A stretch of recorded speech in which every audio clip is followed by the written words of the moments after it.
Protesters lined the streets to fight for one of America's most important subjects moving forward, immigration.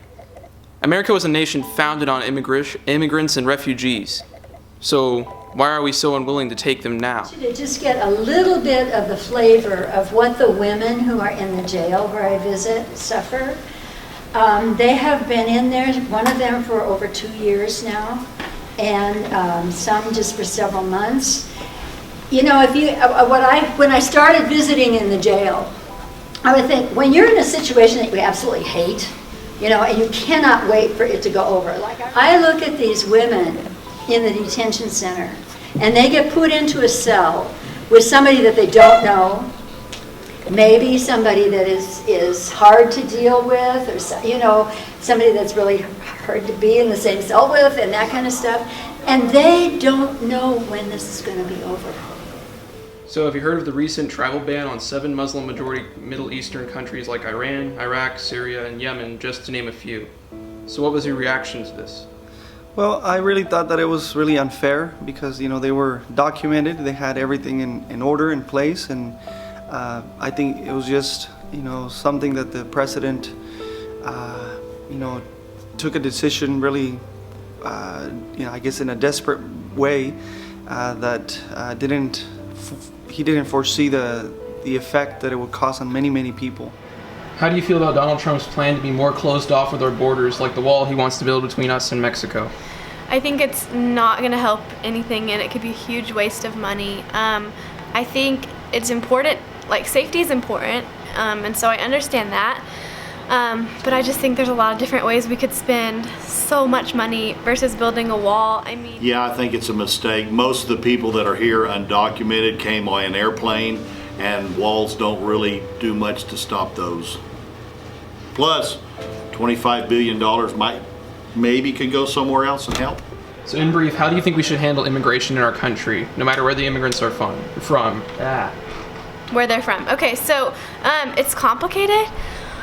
And that's why it's so hard, because there's not just like one easy solution that I, or probably anyone, can just think of. But I think there's definitely a better system than there is now. Yeah, I think it's, I mean, allowing people are coming here for a better future, but not just that, to help build our nation, to make it stronger. And I think I would, you know, suggest for a comprehensive immigration reform where people who are wanting to be here and who are not criminals or not, you know, here to commit crime, but who are helping to build this nation on a foundation where every human is respected and valued. So I think that's what I would suggest, you know, a comprehensive reform where people could come here and, you know, share their gifts and their talents to build this nation and continue to make it stronger. Okay, could you give us a short in-brief of like what your day-to-day job is when you work at the border? When I was at the border, Yes. We were running a women's center for immigrant women. We set up a program of English classes, and then a whole variety of other kinds of classes of things they wanted to learn. So the U.S. recently has been more defensive and more closed with our borders, as of with the recent travel ban on 7 Muslim-majority Middle Eastern countries, for example, like Iraq, Iran, Syria, and Yemen, just to name a few. So what are your reactions and thoughts to this? I'm very concerned about that attitude spreading worldwide, to be honest. I think that as a human race, we need to begin to ask ourselves the question, what does it mean to be human beings together on this planet?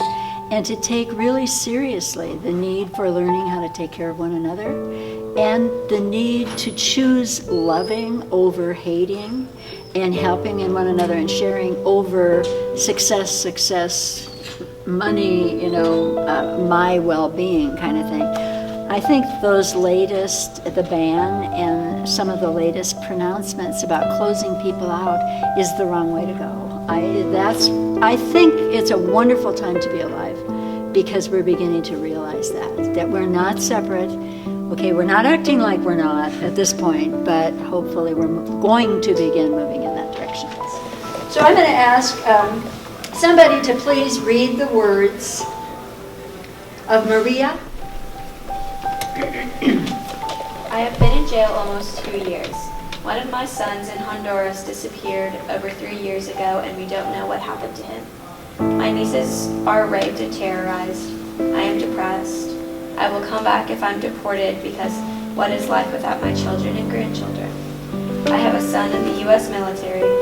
I remind myself that at least I am still alive, and I would rather be alive in this jail than return to Honduras and be killed. I will be there for Christmas, I'm sure. I sleep all day. If some of the stories and opinions didn't get you thinking, then here are some of the facts. From 1975 to 2015, of the 3,252,493 refugees we have given asylum, 20 were terrorists.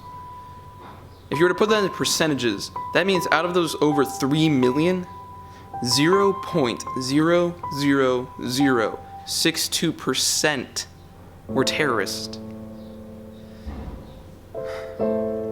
And if you look at the countries on the ban list and the refugees we've admitted there from 1975 to 2015, according to the think tank Cato, 0 of those have killed U.S. citizens. 0 of them. That's ridiculous. In fact, the odds of an American citizen being killed by a refugee is 1 in 3.64 billion. That's a ridiculous number. In fact, you're in greater risk of getting struck by lightning than being killed by a refugee. We as Christians and students of mercy are called to help those in need. As written in Matthew chapter 25, verse 35, I was hungry and you gave me food. I was thirsty and you gave me drink.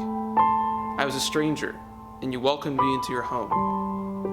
Why should we deny those who hunger and thirst for peace and safety into our home? In the end, it doesn't matter much what I say or what others say. It's what you choose to do. So tell me, what are you going to do?